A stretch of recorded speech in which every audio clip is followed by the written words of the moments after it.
Hello everyone. आज से हम लोग कॉम्प्लेक्स इम्पीडेंस स्टार्ट करने जा रहे हैं। इससे पहले मैं एसी फंडामेंटल पूरा कंप्लीट कर चुका हूँ। ठीक है, आप लोग यदि कॉम्प्लेक्स इम्पीडेंस पढ़ रहे हैं इससे पहले वो सारी वीडियो देख लीजिए एसी फंडामेंटल्स के, जिससे कॉम्प्लेक्स इम्पीडेंस पढ़ने में भी थोड़ी आसानी होगी। ठीक है, बेसिकली जो बेसिक चीज़ें होती है ना वो मैंने एसी फंडामेंटल्स में पूरी कंप्लीट की हुई है, तो वो स्ट्रांग होना चाहिए। ठीक, और उसमें मैंने एसी फंडामेंटल्स का कुछ वीडियो था, मैं ऑलरेडी पहले ही बनाया हुआ था, वो मैंने डिस्क्रिप्शन में दे दिया था, वो लास्ट 3 वीडियो में, तो आप वहाँ से उन सारे वीडियो को देख लोगे तो एसी फंडामेंटल कंप्लीट हो जाएगा।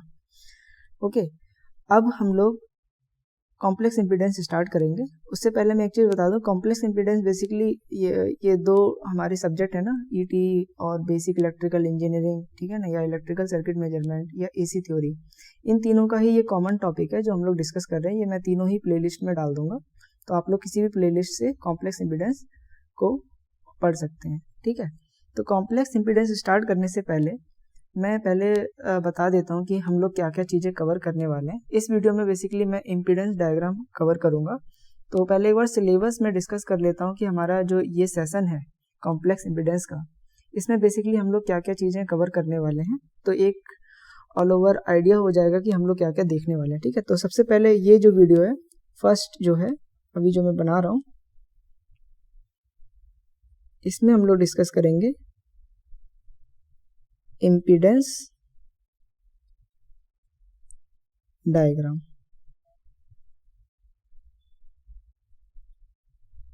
दूसरा जो टॉपिक होगा हमारा वो फेजर डायग्राम है। तो फेजर डायग्राम में अलग से वीडियो नहीं बनाऊंगा, वो मैं साथ ही साथ बताते जाऊंगा। ठीक है, फेजर डायग्राम। तीसरा जो होगा हमारा वो होगा सीरीज सर्किट का, और सीरीज सर्किट में हम लोग क्या क्या देखेंगे,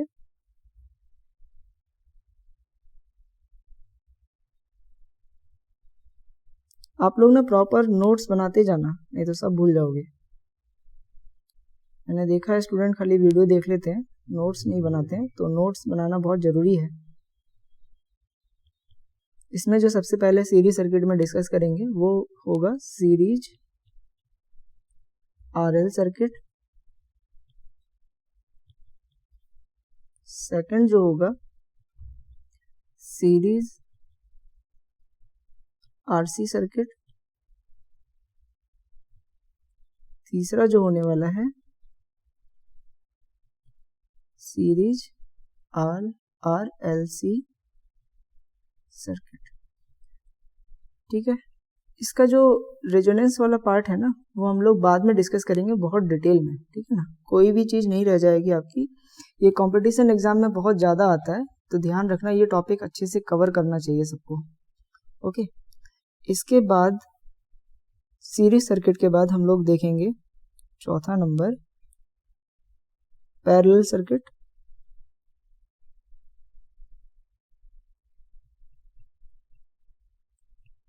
पैरेलल में भी वही सीरीज पैरेलल आरएल आरसी है ना, इस तरीके से देखेंगे। और रेजोनेंस का जो पार्ट होगा ना, पांचवा जो होगा, वैसे रेजोनेंस एक अलग ही टॉपिक है, लेकिन मैं फिर भी इसमें लिख दे रहा हूँ जिससे आपको आइडिया हो जाएगा कि मैं क्या कवर करने वाला हूँ। ठीक है, रेजोनेंस। अब रेजोनेंस में हम लोग क्या क्या देखेंगे, सीरीज और पैरेलल दोनों देखेंगे इसमें भी।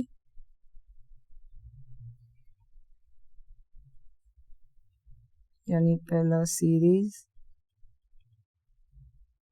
रेजोनेंस, दूसरा होगा पैरेलल रेजोनेंस। ठीक है, तो ये था सिलेबस जो हम लोग इस सेशन में कवर करने वाले हैं।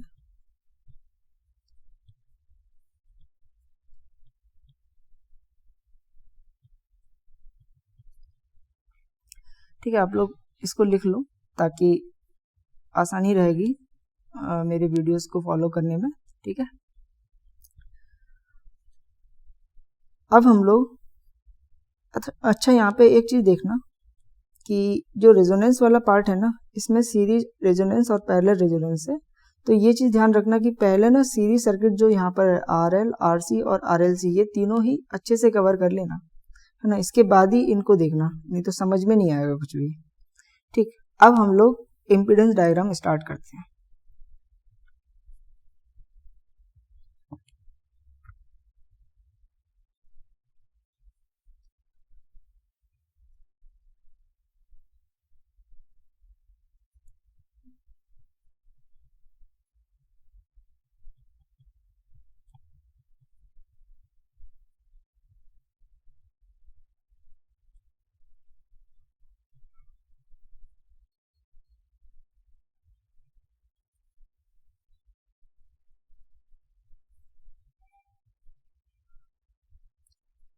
ठीक है,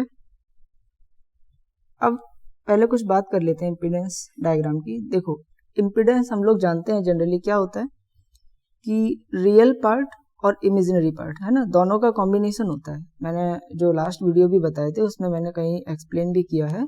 तो बेसिकली अब हम लोग क्या करने वाले हैं, इम्पीडेंस के डायग्राम को ड्रॉ करेंगे किसी भी सर्किट का, या तो RC होगा या RL होगा। हम एग्जाम्पल में दोनों आज मैं डिस्कस करूंगा, दो RL और RC।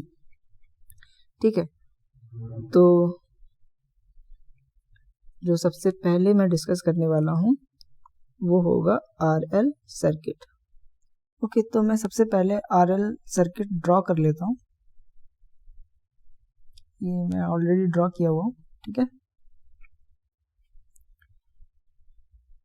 अब यहाँ पे समझने वाली चीज क्या है कि इम्पीडेंस डायग्राम एक्चुअली में शो क्या करता है, एक बार समझ लो। ठीक है, फिर उसके बाद हम लोग आगे बढ़ते हैं। एक्चुअली में इम्पीडेंस डायग्राम ये शो करेगा कि जो हमारे पास सर्किट में जो रिएक्टिव कंपोनेंट और रियल पार्ट जो है, यानी रेजिस्टिव कंपोनेंट, ये देखो रेजिस्टिव कंपोनेंट है, ये रिएक्टिव कंपोनेंट है, इसीलिए कॉम्प्लेक्स सर्किट हो गया। यानी इसलिए हम लोग कॉम्प्लेक्स इम्पीडेंस बोल रहे हैं ना इसको, क्योंकि यहाँ पे रेजिस्टेंस और इंडक्टेंस दोनों है, यानी रेजिस्टिव एलिमेंट और रिएक्टिव एलिमेंट दोनों है, इसीलिए कॉम्प्लेक्स इम्पीडेंस है। अब यहाँ पे इम्पीडेंस डायग्राम एक्चुअल में ये शो करता है कि जो रियल पार्ट है और इमेजिनरी पार्ट, ठीक है ना, यानी जो हमारे पास हम जो यदि डायरेक्ट लिखे ना Z की वैल्यू, मैं ये चीज बताऊंगा, Z is equal to R plus J omega L। ये हम लोग पहली बात तो ये डेराइव करेंगे कि Z is equal to R plus J omega L आया कैसे और क्यों आया। एक्चुअल में हम लोग ये जानना चाह रहे हैं ना कि J ओमेगा L की वैल्यू एक्चुअल में आई कैसे है, वो चीज़ हम लोग इस वीडियो में देखेंगे ही, RL और RC सर्किट दोनों का। ठीक है ना, उसका रिएक्टिव कंपोनेंट का वैल्यू कैसे आता है और इंडक्टिव कंपोनेंट का कैसे आता है। ठीक है, तो इन दोनों के बीच में जो रिलेशन बनेगा ना, रेजिस्टिव कंपोनेंट का जो एंगल होगा और रिएक्टिव कंपोनेंट, बेसिकली जब मैं इसका फेजर बनाऊंगा तो ये चीज़ हमको देखने को मिलेगा कि एक्चुअल में उसको इम्पीडेंस डायग्राम बोलते हैं। ठीक है ना, जहाँ पे हम लोग रिजल्टेंट शो करते हैं। जब हम Z is equal to R plus J omega L लिख रहे हैं तो ये एक कॉम्प्लेक्स फंक्शन हो गया। ठीक है ना, complex Z is equal to R plus J omega, लेकिन इसका रिजल्टेंट निकालेंगे तो R square under root of R square plus omega L का स्क्वायर या XL स्क्वायर होगा। ठीक है, तो Z का जो एंगल होगा, बेसिकली इम्पीडेंस एंगल जिसको बोल रहे हैं, एक्चुअल में वो रियल कंपोनेंट से कितना होगा, वो चीज़ हम लोग देखने वाले हैं। ठीक, समझ में आ रहा होगा। अभी आगे चीज़ क्लियर हो जाएगी हम जब जैसे जैसे डिराइव करते जाएंगे वैसे। ठीक है, अब यहाँ पे सर्किट में मैंने IT फ्लो यहाँ पे पास हो रहा है करंट। ठीक है, और वोल्टेज VT है। अब यदि हम लोग को एंगल निकालना है रेजिस्टेंस और रिएक्टिव कंपोनेंट जो हम लोग फेजर में ड्रॉ करेंगे, तो इसके लिए मुझे क्या चाहिए कि ये इनपुट पे भी हम लोग ये चीज़ समझेंगे ना कि क्योंकि ये कॉम्प्लेक्स फंक्शन है ना, कॉम्प्लेक्स बन रहा है सर्किट, कॉम्प्लेक्स सर्किट है, यानी यहाँ से हमको कॉम्प्लेक्स इम्पीडेंस मिलेगा। तो जो हम लोग इनपुट में जो करंट और वोल्टेज देंगे ना, वो भी कॉम्प्लेक्स होना चाहिए। इस केस में दोनों चीज़ है। पहले हम लोग रेजिस्टेंस ले रहे थे ना, तो उस केस में ऐसा नहीं था। ठीक है, लेकिन अब यहाँ पे कॉम्प्लेक्स सर्किट बन चुका है। जब कॉम्प्लेक्स सर्किट बना है तो इनपुट भी हमारे पास कॉम्प्लेक्स होना चाहिए, तभी हम इसका प्रॉपर एंगल निकाल पाएंगे, नहीं तो कोई मतलब ही नहीं रहेगा ना फिर, क्योंकि यहाँ पे सर्किट क्या है, कॉम्प्लेक्स है। इसलिए देखो क्या होगा, सबसे पहले तो यहाँ पे हम लोग को ये लिखना पड़ेगा कि एक्चुअल में जो IT हम ले रहे हैं वो क्या है, कॉम्प्लेक्स है। ठीक है, कॉम्प्लेक्स फंक्शन में है, तो I M E to the power J omega t, जो मैंने लास्ट क्लास में ही बताया था, e to the power J omega t क्या था एक्चुअल में, e to the power J omega t actual में था cos omega T plus j sine omega t, जहाँ पे कॉस ओमेगा टी क्या रियल पार्ट है ना, या रियल टर्म बोल लो, और यहाँ पे क्या है j sine omega t imaginary term है, ठीक है। तो एक तरह से e to the power J omega t का जो फंक्शन है वो शो कर रहा है कि ये पूरा की पूरा टोटल जो है, मतलब ये सम जो है रियल और इमेजिनरी का, एक्चुअल में ये चीज शो कर रहा है कि ये कॉम्प्लेक्स नंबर है, ठीक है ना, ये जो फंक्शन है, ठीक है। तो ये कॉम्प्लेक्स वेरिएबल बोल लो इसको, ठीक है। अब यदि e to the power J omega t I M में मल्टीप्लाई हो रहा है, तो हमको यहाँ पर भी करंट का जो इक्वेशन बनेगा वो क्या बनेगा, वो भी कॉम्प्लेक्स में ही बनने वाला है। इसीलिए I T is equal to क्या हो जाएगा, I M cos omega T plus J I M sine omega T, ये हो जाएगा, ठीक है।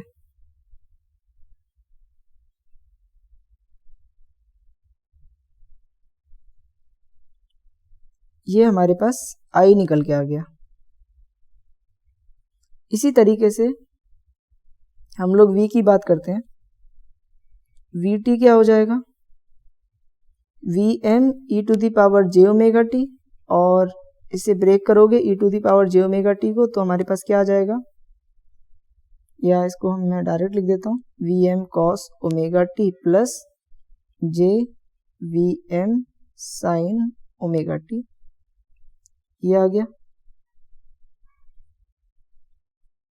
अब इसके बाद हम लोग क्या करेंगे, ये जो सर्किट दिख रहा है इसका अब हम लोग क्या करेंगे, इम्पीडेंस निकालेंगे। इम्पीडेंस क्यों निकालेंगे, क्योंकि हमें क्या ड्रॉ करना है, इम्पीडेंस डायग्राम।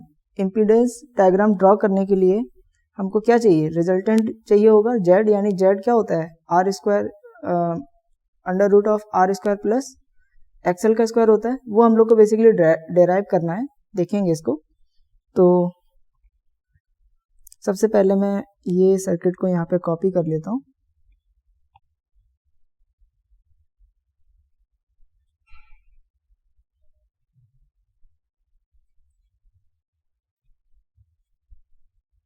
ओके। तो देखो जेड इम्पीडेंस जो होता है जेड इज इक्वल टू, वो क्या होता है, वी अपॉन आई होता है, ठीक है। तो देखो यहाँ पे सबसे पहले हमको इम्पीडेंस निकालने के लिए क्या करना पड़ेगा, यहाँ पे हम लोग सबसे पहले क्या अप्लाई करेंगे, केवीएल अप्लाई करते हैं।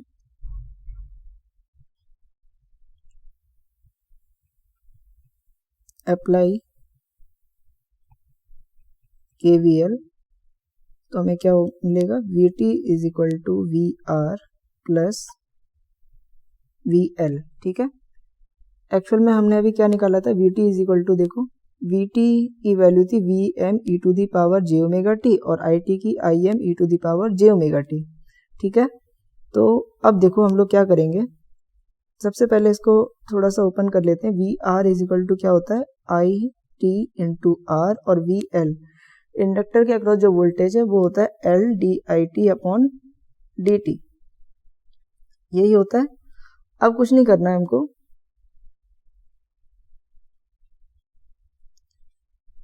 वी टी की वैल्यू हमारी थी V M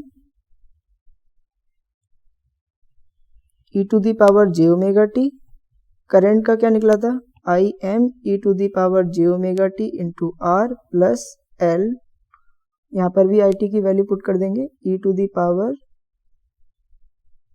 I M E to the power J omega t divided by d t, ये आ गया।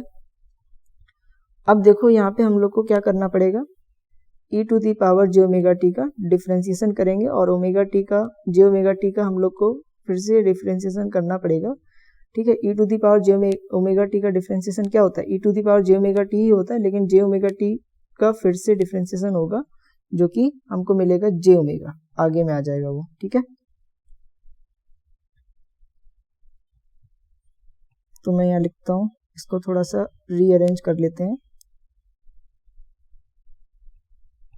आई M R E to the power J omega T plus L I M J omega आगे आ जाएगा, ठीक है ना, इसका ऊपर का जो डिफ्रेंसिएशन करेंगे हम लोग, और e to the power J omega t का e to the power J omega t ही रहेगा, है ना। अब यहाँ पे हमको क्या क्या दिखाई दे रहा है कि I M E to the power J omega t, यहाँ पर भी I M E to the power J omega t common आ रहा है, तो कॉमन ले लेंगे, तो मुझे मिलेगा फाइनली यहाँ पे V M E to the power J omega T is equal to I M E to the power J omega t R, देखो e to the power J omega t यहाँ से बाहर आ गया तो बचा क्या अंदर में आर, और यहाँ पे I M E to the power J omega t बाहर आएगा तो बचेगा क्या जे ओमेगा एल प्लस जे ओमेगा एल, ठीक है। अब देखो e to the power J omega t cancel हो जाएगा, है ना, तो क्या बचेगा हमारे पास V M is equal to I M R plus J omega L, है ना। अब देखो V M divided by I M क्या होता है जेड, और वो किसके इक्वल है आर प्लस जे ओमेगा एल के, तो ये चीज क्लियर हो गया, ये कैसे आ गया, है ना, ठीक है। अब देखो ये हमारे पास अब निकल के आ चुका है आर प्लस जे ओमेगा एल, है ना। अब यहाँ पे एक चीज और निकालना चाहो तो निकाल सकते हो, एंगल भी निकालना चाहो तो निकाल सकते हो। अभी देखो एंगल निकालने से पहले ना इम्पीडेंस डायग्राम हम लोग बना लेते हैं एक बार।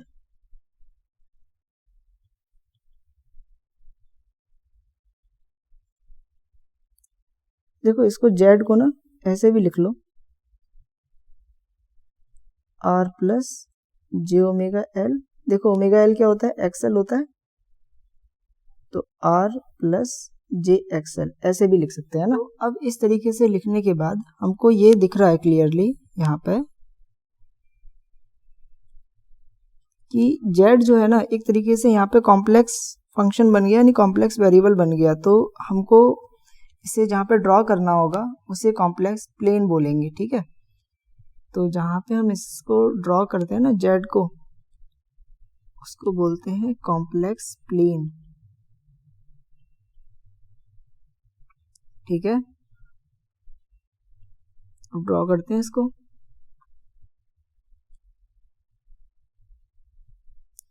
तो देखो आर हमारा कहाँ पर है, देखो एक चीज और लिख देते हैं यहाँ पे, वो ये कि जो एक्स एक्सिस होता है उसको बोलते हैं रियल एक्सिस, और वाई होता है इमेजिनरी एक्सिस, यानी जे एक्सिस बोल सकते हो, और नीचे में माइनस जे एक्सिस। अब मुझे यदि आर और एक्सएल को शो करना है तो मैं दिखा सकता हूँ कि आर कहाँ पर होगा रियल एक्सिस में,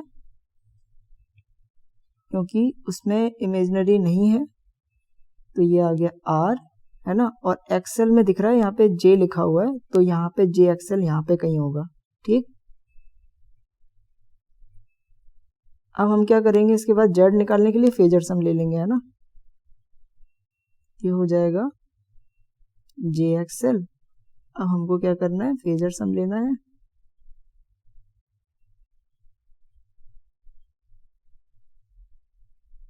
तो हमको क्या मिल जाएगा जेड,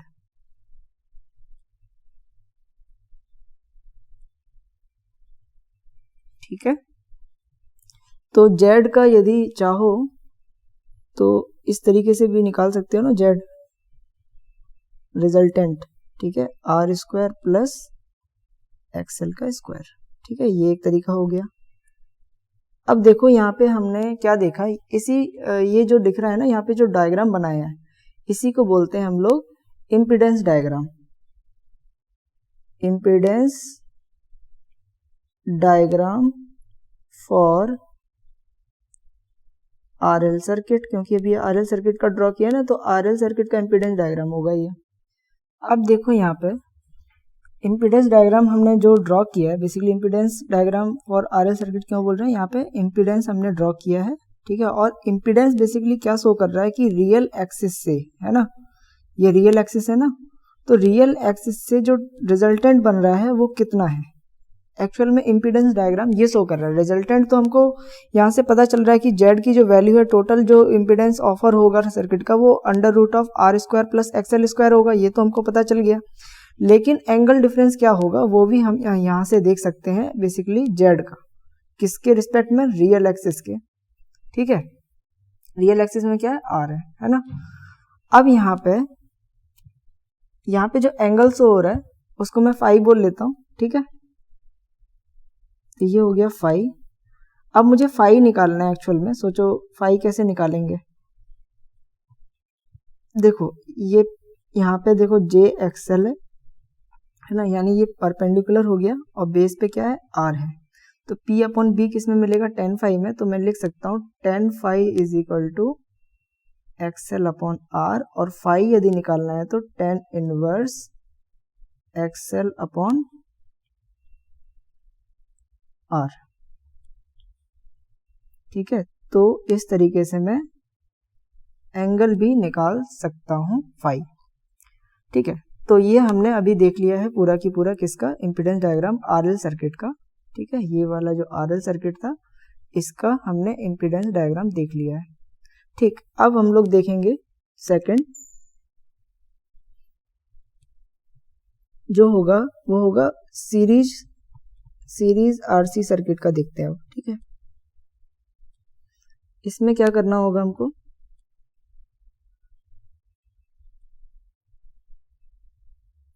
रेजिस्टेंस बनाएं और एक बनाएंगे क्या, कैपेसिटर।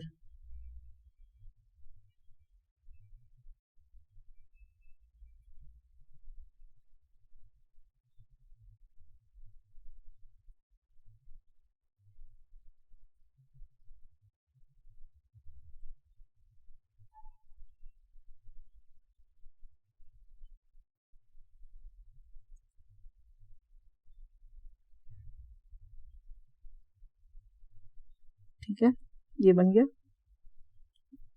यहाँ सप्लाई है एसी सप्लाई आर और सी। ठीक है, वोल्टेज लिख लेते हैं वी आर इसके अक्रॉस, और कैपेसिटर के अक्रॉस होगा वी सी, और यहाँ पे होगा वी टी। करंट जो पास हो रहा है उसको मैं लिख लेता हूँ आई टी। केवीएल अप्लाई करते हैं पहले की तरह, जैसे हमने पहले किया था। अप्लाई केवीएल, केवीएल अप्लाई करेंगे तो क्या आएगा, V T is equal to V R plus V C, और वी टी हमने देखा था क्या था, V M E to the power J omega t, है ना। वी आर क्या होता है, आई टी इंटू आर। ठीक है, वी सी क्या होगा, वी सी होगा one upon C V C, है ना, वी टी नहीं, वी सी कैपेसिटर के अक्रॉस जो वोल्टेज होता है क्या होता है, one upon C integration of I T D T, यही होता है। अब देखो आई टी की वैल्यू क्या थी, हमने पहले देखा था I M E to the power J omega T. तो लिख दो I M E to the power J omega T into R plus one upon C integration of I M E to the power J omega T into D T. ठीक है, इसके बाद integration करेंगे I M E to the power J omega T into R plus, देखो I M बाहर आ जाएगा, divided by C e to the power J omega t का integration e to the power J omega t ही होता है, और j omega t का डिफ्रेंसिएशन करोगे वो नीचे में आता है, तो वो क्या हो जाएगा, जे ओमेगा। ठीक है ना, तो वन अपॉन जे ओमेगा लिख लेते हैं। ठीक है, बेसिक इंटीग्रेशन आना चाहिए सबको। अब मैं इसको नेक्स्ट पेज में लिख लेता हूँ। तो हमारे पास जो V M E to the power J omega T था उसकी वैल्यू क्या आई है, V M E to the power J omega T is equal to I M E to the power J omega T into R plus, ठीक है, यहाँ देखो क्या आया है, I M upon J omega सी,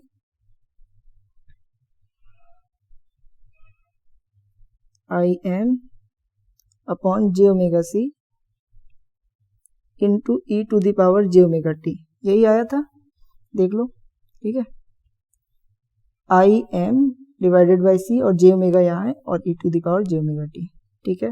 अब देखो यहाँ पे क्या करेंगे, I M E to the power J omega t यहाँ भी है, यहाँ भी है, इसको कॉमन ले लो। I M E to the power J omega t R plus 1 upon J omega C. यहाँ पर यदि जे ओमेगा यहाँ पे नीचे में है ना, ऊपर में लाने के लिए क्या करेंगे, जे ऊपर भी मल्टीप्लाई करेंगे नीचे भी मल्टीप्लाई करेंगे, तो आएगा आई एम, देखो इसको भी काट लेते हैं हम लोग, e to the power J omega t, यहाँ देखो V M E to the power J omega t है, ये भी कैंसिल हो जाएगा, ठीक है। तो हमारे पास क्या बचेगा, V M is equal to I M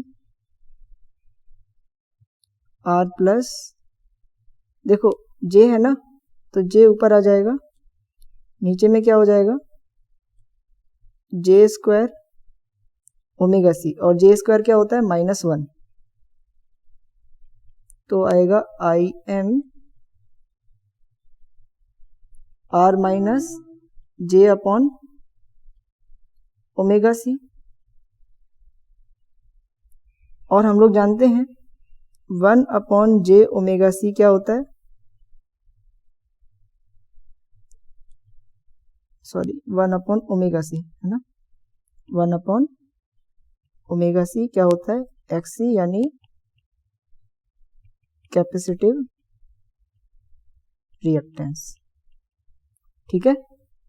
तो 1 अपॉन जे ओमेगा सी की जगह एक्स सी रख सकते हैं हम लोग, तो मेरे को मिलेगा यहाँ पे। और देखो एक चीज और करेंगे, आई एम को नीचे लेके चल जाएंगे, तो क्या मिलने वाला है, V M divided by I M is equal to R minus J X C. X C is equal to 1 upon J omega C होता है, इसीलिए मैंने माइनस जे एक्स सी रख दिया, और V M upon I M क्या होता है, जेड। तो हम लोगों ने जेड की वैल्यू निकाल ली है आरसी सर्किट में, ठीक है। अब हम लोग ड्रॉ करते हैं इम्पीडेंस डायग्राम। तो इम्पीडेंस डायग्राम ड्रॉ करने के लिए वही कॉम्प्लेक्स प्लेन बनाएंगे, ये हमने बनाया complex plane, real axis, imaginary axis, ठीक है। और यहाँ पे आएगा, देखो मैं लिख देता हूँ यहाँ पे, जेड इज इक्वल टू क्या आया था हमारे पास, आर माइनस जे एक्स सी आया था, ठीक है। तो देखो अब मुझे क्या बनाना है, आर बनाना है, तो आर तो रियल एक्सिस में आ रहा है, प्लस में है, मतलब इमेजिनरी में तो जाएगा नहीं वो, क्योंकि इमेजिनरी ही नहीं है उसके अंदर, जे का पार्ट नहीं है, तो ये हो गया आर। और देखो माइनस जे एक्स सी है ना, तो माइनस जे एक्स सी तो नीचे जाएगा, माइनस जे एक्स सी। अब इसका फेजर्स हम लेंगे तो हमको क्या मिल जाएगा, जेड,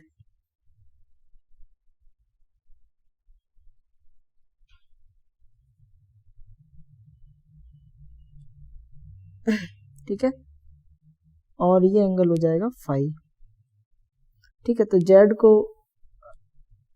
हम लोग, जेड का यदि रिजल्टेंट निकालना चाहें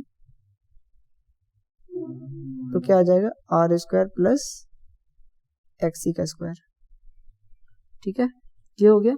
अब मुझे फाई निकालना है, तो फाई इज इक्वल टू, देखो फाई का यदि मैग्नीट्यूड निकालना चाहो तो tan inverse X C upon R, ठीक है। तो देखो बेसिकली यहाँ पे एक्स सी देखो माइनस में आ रहा है ना, तो तुम सोचोगे कि यहाँ पे हम माइनस लगा लेते हैं, है ना। तो एंगल ध्यान रखना कि फिर एक्चुअल में माइनस में आएगा, मैं ओनली मैग्नीट्यूड की बात कर रहा हूँ, क्योंकि फोर्थ क्वाड्रेंट है ना यहाँ पे, फोर्थ है ना, फोर्थ में tan की जो वैल्यू होती है ना वो क्या होती है, माइनस में होती है। तो बेसिकली यहाँ पे माइनस में आएगा ये, क्योंकि एंगल क्या है, फोर्थ क्वाड्रेंट में है, ठीक है। मैं यहाँ पे ओनली मैग्नीट्यूड की बात कर रहा हूँ, तो फाई हमारा क्या मिला, tan inverse of X C upon R, इस तरीके से निकाल सकते हो।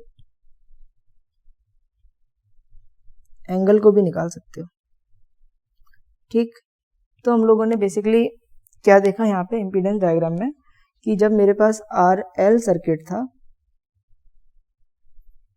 ठीक है, ये RL सर्किट था, तो मेरे को यहाँ पे R की वैल्यू मतलब यहाँ पे रियल एक्सिस में ड्रॉ किया, j ओमेगा L यानी XL की जो वैल्यू थी वो पॉजिटिव में थी, इसीलिए यहाँ पे आया ऊपर पॉजिटिव एक्सिस में इसको ड्रॉ करेंगे।